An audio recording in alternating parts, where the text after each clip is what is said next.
This is a game called Lunar Inc. It is a game for 1 to 5 players about running lunar bases and harvesting resources to upgrade your lunar bases. A lot of this game is multiplayer solitaire. I'm going to be showing you how it works for a single player. And this is another game that is a little bit ambitious for doing a daily. So there's a few things that are a little bit underbaked as far as the idea goes.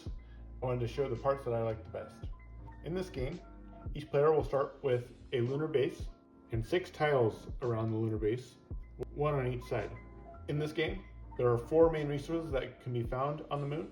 The purple, which represents titanium, the orange, which represents silicon, the yellow, which represents aluminum, and the green, which represents iron. Players will be taking their rovers around to different spots on the moon to collect those resources. When the resources are collected, that tile is flipped over, and the player gains those cubes from the supply. So in this case, my rover went here, I would get 2 aluminum and 1 silicon, and this tile would be flipped over. The core of this game is a worker placement style game. You have 3 batteries that you can use in your different systems. Unfortunately, our lunar base does not have enough batteries to power all of our things at once, so we have to move them around to charge the things that we want to be using. For now, we have 6 main spots on our base board. We have the rover, so you can use your battery to drive your rover around. We have the scanner. The scanner will allow you to scan upcoming cosmic weather to see what potential dangers, or you can reveal new tiles to place out, so you get to see what is on them before you actually explore. There's charging. This is how you recharge your batteries. It says charge 3, and that's because each time you use these batteries, these dice will tick down based on the actions that you're doing. So a fully charged battery would be 6, and a battery that is about to be depleted would be a 1. Once a battery is depleted, it will automatically be set in the charge area and will be charging up on the next round. But you can charge it before it reaches 0 as well. We also have resource processing. This is what will turn your resources into usable materials. We have upgrades. So right now I just have a list of upgrades. Each of these would have a different cost of sort of resources that you'd be using to do those different things. But potential upgrades are getting a second rover, being able to drive your rover further. So right now you can maximum drive your rover 2 hexes away, but with the rover range increase, you can go to a third, you can go to a further distance, which will yield better resources.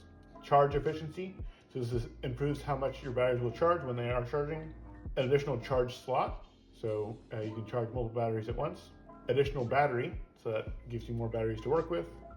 Rover efficiency. So it reduces the amount of energy that it takes for your rovers to drive around. Processing efficiency. That reduces the amount of energy that you use when you're processing resources into the usable form. Better scanning. This allows you to look further ahead at the cosmic weather that is happening, as well as place out more tiles when you scan. And then the last spot here is the farm. This is what allows you to produce food. So every round you're going to be using food. Your food supply will be going down, and there are potentially cosmic weather events that will cause your food to dwindle, and so you need to just be aware of not letting your food run out. And so that's what the farm is for. Some of the main design aspects that I like in this, these batteries that will be ticking down as you use them. A lot of the different types of actions can be augmented by spending more of the resource. So if I had a fully charged battery, I could spend more energy to do more stuff with these different actions. But the number of charge locations are limited. So if I'm spending more than 3 energy in a turn, I'm essentially going to be going down in energy. And so I might want to think about getting more charge slots or increasing my charge efficiency with the upgrades. One of the other things that I'm liking about this idea is we have these different sort of cosmic weather. The meteoroid showers are interesting, and they will affect 2 different directions, or potentially affect 1 of 2 different directions. And so if you use the scanner to look at these before they happen.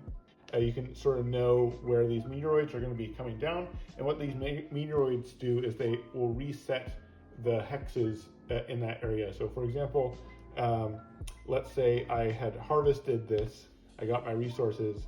If a meteoroid came, let's say if I roll 2 for example, any hexes in that direction will be removed and replaced with a new hex face up, basically resetting the resources in that location. There's definitely plenty more to explain about the details on how this all works, but I'm going to leave this video here for now because I need to flesh out more of it. But the basic concept of having these batteries as workers that tick down and you have to recharge on top of this sort of hex movement, collecting resources to bring back to your base to upgrade all your stuff is the core of what this is all about. And that is Lunar Incorporated. Thanks for watching.